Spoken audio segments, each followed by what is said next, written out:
See, it's really important to be able to see these things, Right, right, to right, make them part of the norm, part right. of the culture.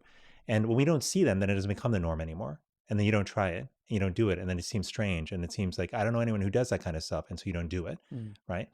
But so the question is, how do we rebuild this service as a norm? mm, So it's just something you see people doing. When I was growing up, for example, service was a norm in my life growing up because of my parents. Because every time there was somebody in the community who lost a job or had a sick, relative, my parents would show up with food.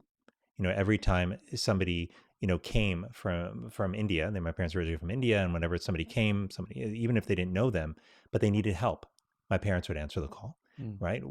In this way, like whenever there was a need, my parents just they showed up, they mm. helped out. It wasn't always in big ways, it wasn't always like glorious, they weren't getting a lot of like praise for it. It's like in small ways, and they weren't the only ones, by the way.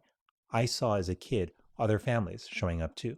So that sort of imprinted on my mind as a young person that Mm, that's just what we do. mm, Like when people are in need, we show up mm, because they're part of the community. mm. Just what you do.